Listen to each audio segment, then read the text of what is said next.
el centro de la pampa vive un pimiento.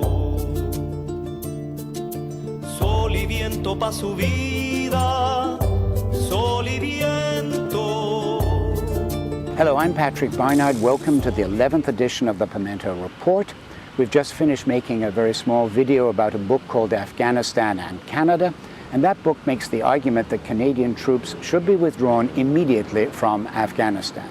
Now in this 11th edition, we're going to present a modest digest of events in Iran, right next to Afghanistan. Events during and after the June 12th presidential elections in Iran. The viewpoint here at the Pimento Report is that people should be free from oppressive external attacks that come from other countries. But by the same token, citizens must and should be free from oppression that comes from their own government.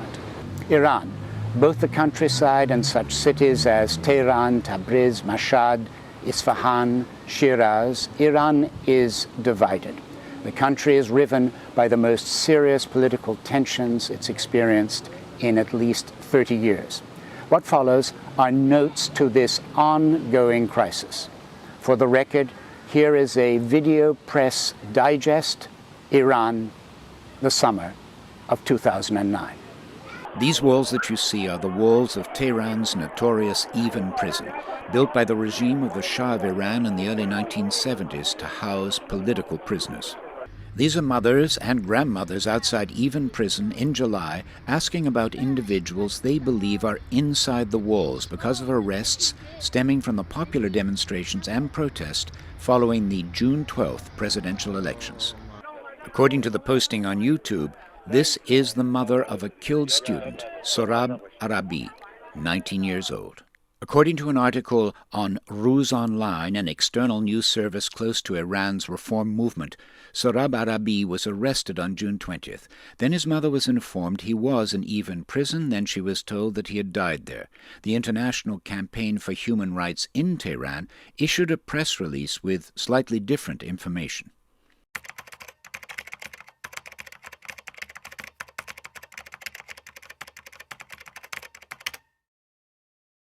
There is a well-known Iranian-Canadian filmmaker, journalist, and playwright who was arrested in June at his mother's home in Tehran.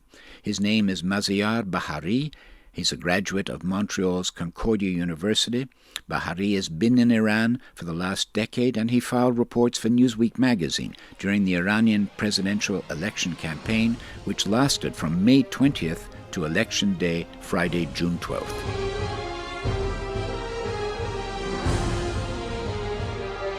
Is Maziar Bahari incarcerated because Newsweek magazine prior to June 12th reported that secret Iranian government polls indicated members of the security apparatus planned to vote for the reform candidate Mir Hossein Mousavi, and that Mousavi would beat the government incumbent Mahmoud Ahmadinejad by a proportion of 2-1?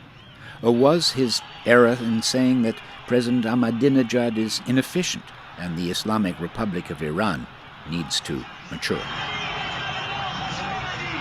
Mahmoud Ahmadinejad had and has a lot of supporters in Iran.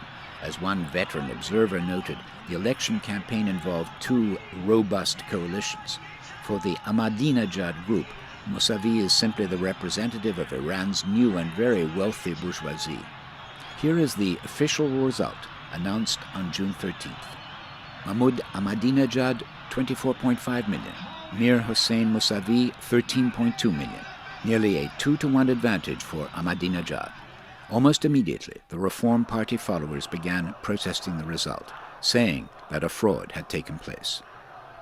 The Ahmadinejad followers believe that the president was elected properly and that the losers should just accept that.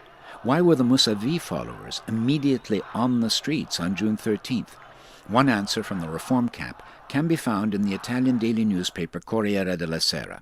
Mousavi's spokesperson in Europe, filmmaker Mohsen Makhmalbaf, told a Rome press conference about those days, June 12 and June 13th. The Italian text here reads as follows, quote, Mir Hossein Mousavi was informed that he won the elections and he was asked to prepare his victory speech.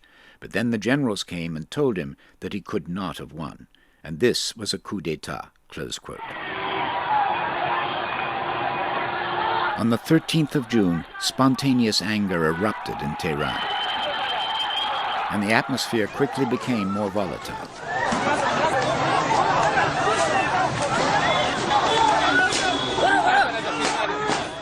Various Iranian authorities acknowledged irregularities in the voting affecting roughly 10% of the ballots, but then dismissed those objections. And there are statistical studies in the UK and the US which have suggested fraud took place. The linguist and political commentator Noam Chomsky presents his view about the actual vote.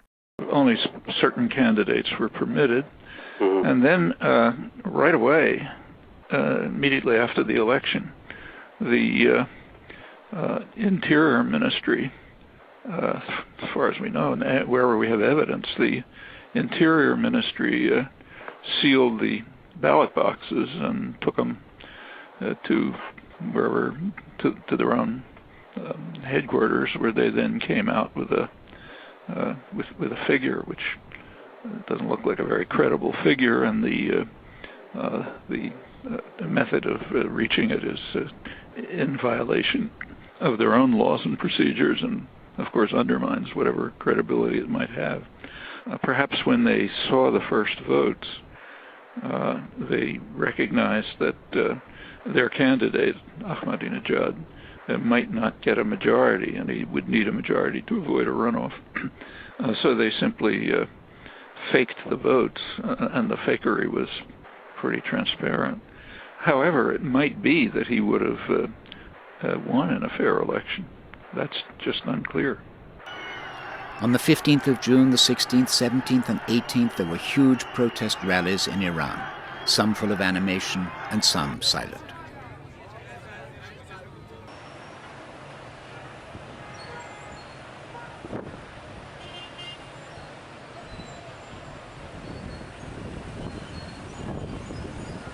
In this first week after the election, a number of people died, including 5 young students, when intruders burst into the dormitories of the University of Tehran. June 18th became a day of mourning for the demonstrators. On Friday, June 19th, the supreme leader of the Islamic Republic of Iran, the Grand Ayatollah Ali Khamenei, led the Friday prayer at Tehran University. The large audience listened to the figure now considered to be the most powerful individual in the country. He said he wanted to make 3 main points: that the election was, quote, a massive display of our nation's responsibility, unquote, that it showed people live in, quote, an atmosphere of trust, hope, and enthusiasm, and that the election race was, quote, completely free, serious, and transparent, unquote. The next day, Saturday, June 20th, 2009, large numbers of demonstrators still turned out in the streets. It is thought that at least 30 people died that Saturday, although Iranian state television said the figure was 10. One of the dead was the woman whose face has become known the world over, Neda Aga Sultan. With her piano teacher, she went out on the street to watch, and then she was shot with one bullet that pierced her aorta and heart. There's been a lot that's happened within the country in the last month underneath an atmosphere of tense hiatus. Human rights organizations estimate that 2,000 people have been arrested, and it's impossible to know exactly how many people have died. Borzu Daragahi has reported for the LA Times that Iran's Revolutionary Guard has publicly said that it had to take control of the country, acknowledging that, quote, leaders are at odds, unquote. For me, one contrast stands out. It's the picture in the Paris daily newspaper Le Monde, part of an article by Serge Michel. The headline of that article reads, "A member of the Basij militia? He might have to hit his brother." Serge Michel visited 2 young brothers in a Tehran family, one a government supporter in the militia, the other a brother who supports reform and is a student of music. The militia brother went to Tehran University the night that 5 students died, and when he came out, a colleague was hit and killed by a car that ran into him. The 2 brothers are the 2 faces of Iran summer of 2009. This is Patrick Barnard for the Pimento Report.